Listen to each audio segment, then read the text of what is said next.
খোনা ছিলেন প্রাচীন বাংলার এক বিদুষী ও গণিত জ্যোতিষশাস্ত্রে পারদর্শী নারী, যিনি তার উপদেশমূলক কবিতাগুলোর জন্য বিখ্যাত, যেগুলোকে আমরা খোনার বচন নামে চিনি, যার আসল নাম কোথাও স্পষ্টভাবে পাওয়া যায় না। তবে খোনা নামে তিনি বাংলার লোকমুখে কিংবদন্তি হয়ে আছেন।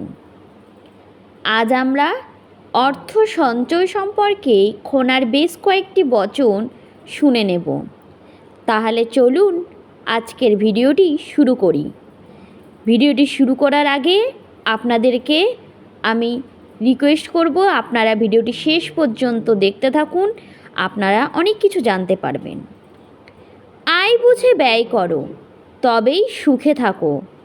এর অর্থ হলো অতিরিক্ত ব্যয় করলে সংসারে অভাব পড়ে, তাই আয় বুঝে ব্যয় করা কিন্তু উচিত। তারপরে আমরা নেক্সট খোনার বচন দেখে নেব। অল্প অল্প সঞ্চয় হলে একদিন হয় পাহাড়। এর অর্থ হলো ছোট ছোট সঞ্চয় জমে বড় সম্পদে পরিণত হয়, তাই অর্থ একটু একটু করে সঞ্চয় করে রাখতে হয়, তাহলে দেখবে একদিন বড় পাহাড়ে পরিণত হয়েছে।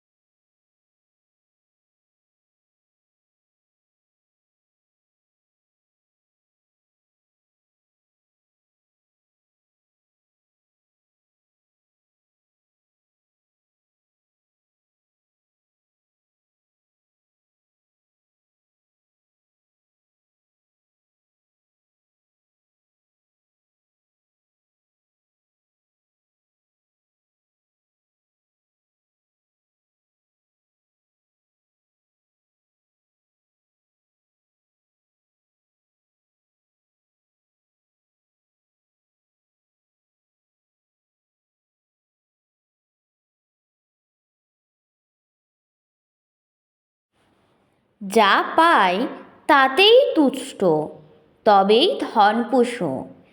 এর অর্থ হলো লোভ না করে যা আছে তাতেই খুশি থাকা ধনের রক্ষা করে। অপচয় যার স্বভাব, দারিদ্র তার ভবিষ্যৎ। এর অর্থ হচ্ছে যিনি প্রতিনিয়ত অপচয় করেন তিনি ধীরে ধীরে দারিদ্র্যের দিকে এগিয়ে যান। তাই আমাদের উচিত অপচয় সংযম করা, অপচয় থেকে দূরে থাকা। ধান রাখো গলাতে, ধন রাখো মনে। এর অর্থ হলো ধান যেমন গুদামে রাখলে সুরক্ষিত থাকে, তেমনি টাকা বুঝে খরচ ও সঞ্চয় করলে তা রক্ষা পায়। অল্পে তুষ্ট যার মন, তার ঘরে সঞ্চয় গুণ। এর অর্থ যার চাহিদা কম সে সহজেই সঞ্চয় করতে পারে। সঞ্চয় রাখো দিনে দিনে, তবেই সুখ মিলবে ঋণে। এর অর্থ হচ্ছে সঞ্চয় থাকলে ঋণ নেওয়ার প্রয়োজন হয় না, বা নিলেও পরিশোধ করে দেওয়া যায়। অল্প খাও অল্প পড়ো, সঞ্চয় করো সৎ পথে। অর্থ মিতব্যয়ী জীবনযাপন করলে ভবিষ্যতেও অভাব হবে না। আজকে টাকা কাল বাঁচাই।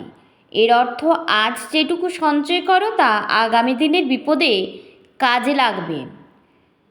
জমে যদি এক ফোঁটা কালে হয় সাগর।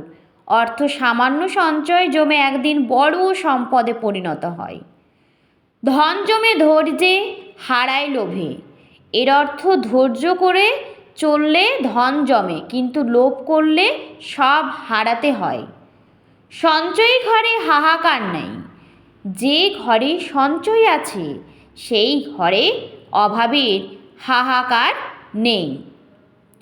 আশা করছি এই কয়েকটি খোনার বচন শুনে আপনাদের ভালো লাগলো। যদি আপনারা এই রকমই ভিডিও পেতে চান অবশ্যই আমাকে কমেন্ট সেকশনে কমেন্ট করে জানাবেন। আর এই ভিডিওটিতে একটি লাইক দিয়ে দেবেন, ভিডিওটি আপনাদের আত্মীয় পরিজনের সাথে শেয়ার করবেন। আমার আজকের এই ছোট্ট ভিডিওটি এ পর্যন্তই থাকলো। আপনারা ভালো থাকবেন, সুস্থ থাকবেন। আমি নেক্সট ভিডিও আপনাদের জন্য খুব শীঘ্রই নিয়ে আসবো।